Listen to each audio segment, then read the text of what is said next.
Assalamualaikum warahmatullahi wabarakatuh. Selamat pagi, teman-teman remaja dan mahasiswa yang luar biasa. Terima kasih karena kalian sudah meluangkan waktu untuk mendengarkan pidato saya. Walaupun kita berjauhan, semoga saja pesan yang saya sampaikan saat ini dapat diterima oleh teman-teman semua. Izinkan saya memperkenalkan diri saya.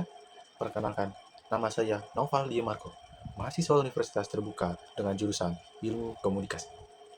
Sebelum kita masuk ke inti pembahasan, izinkan saya mengajak kalian merenung sejenak. Coba pikirkan, di kehidupan kita yang sehari-hari, bangun pagi, beraktivitas, pergi ke kampus, nongkrong, atau bahkan hanya menikmati sore hari bersama teman. Semua itu tampak normal dan berjalan seperti biasa. Kita menjalani rutinitas seolah tidak ada sesuatu yang berubah. Tapi sebenarnya, ada hal besar yang sedang terjadi, perlahan, diam-diam, dan seringkali tidak kita sadari. Nah, teman-teman, dari sinilah topik yang akan kita bahas pada hari ini, yaitu dampak perubahan iklim pada generasi muda. Topik besar yang tidak lagi berada di dalam buku pelajaran, tapi sudah masuk ke dalam kehidupan kita sehari-hari. Menurut laporan IPCC, suhu global telah naik 1,1 derajat Celcius sejak era perang industri. Itu bukan angka kecil dan bukan sekedar statistik. Itu adalah tanda bahwa perubahan iklim sedang bergerak dan kita sedang mengikutinya, suka atau tidak. Mari kita mulai dan telusuri dampak dengan hati-hati, satu persatu. Baik, yang pertama, mari kita berbicara tentang dampak kesehatan. Perubahan iklim tidak hanya membuat cuaca ekstrim seperti banjir atau kekeringan, tetapi juga meningkatkan risiko penyakit. Menurut laporan IPCC pada 2021, peningkatan suhu global ini menyebabkan penyebaran penyakit pernafasan dan penyakit tropis yang lebih cepat.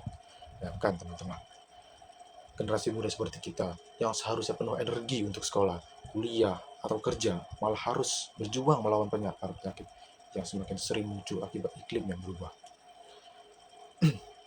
Ini bukan fiksi, ini data nyata dari IPCC yang bisa kalian cek di tautan IPCC Climate Change 2021, The Physical Science Basis. Jika kita tidak bertindak, kesehatan kita akan semakin terancam, dan itu berarti masa depan kita yang lebih pendek dan kurang produktif. Selanjutnya yang kedua, itu ada dampak bagi ekonomi. Bank Dunia melaporkan pada 2022 bahwa perubahan iklim bisa mengurangi PPDB global hingga 7% pada tahun 2100 jika tidak ada aksi. Bayangkan teman-teman, di negara berkembang seperti Indonesia, generasi muda seperti kita menghadapi risiko kemiskinan dan pengangguran yang lebih tinggi karena bencana alam yang lebih sering terjadi seperti banjir yang menghancurkan rumah, tanah pertanian yang kering, atau badai yang merusak infrastruktur. Kita yang berusia 15 sampai 25 tahun ini adalah mereka yang akan memasuki dunia pekerjaan dalam 10 sampai 20 tahun ke depan. Jika iklim terus berubah, kerjaan kita bisa hilang, pendidikan kita bisa terganggu, dan kesempatan kita untuk sukses berkurang drastis.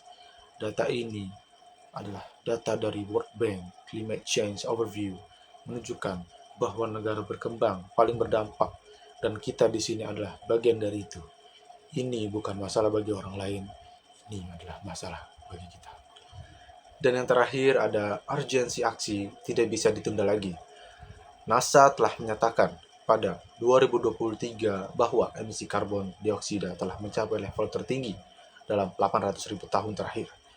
Jika kita tidak bertindak cepat, suhu bisa naik hingga 2 derajat Celcius, yang berarti kekeringan ekstrim, kelangkaan air, dan ancaman kehidupan sehari-hari. Generasi muda seperti kita adalah kunci. Kita punya waktu untuk berubah sebelum terlambat. Tetapi, bagaimana caranya? Kita bisa mulai dari hal kecil tapi kuat, seperti ganti botol minuman dengan yang bisa diisi ulang, hindari sedotan plastik, dan dukung kampanye zero waste di sekolah ataupun di kampus. Ini bukan hanya tentang mengurangi dampak, tapi juga tentang menciptakan peluang baru, seperti pekerjaan di bidang energi hijau atau teknologi ramah lingkungan. Teman-teman, data-data ini menunjukkan bahwa perubahan iklim bukan lagi ancaman jauh. Ini sudah depan mata kita. Kita sebagai generasi muda punya kekuatan untuk menjadi penggerak perubahan melalui pendidikan, kegiatan sosial, dan gaya hidup sehari-hari. Mari kita jadikan ini momentum dengan mulai dari diri sendiri, lalu mengajak teman-teman bersama kita bisa menjaga bumi ini untuk masa depan yang lebih baik. Dan ya, sampai sudah kita di penghujung pidato. Sebelum saya akhiri, saya harap teman-teman sekalian dapat memahami apa yang telah saya sampaikan.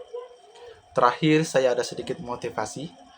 Mari kita bekerja bersama untuk menjaga planet ini agar tetap hijau, sehat, dan penuh harapan. Jika bukan kita, siapa lagi?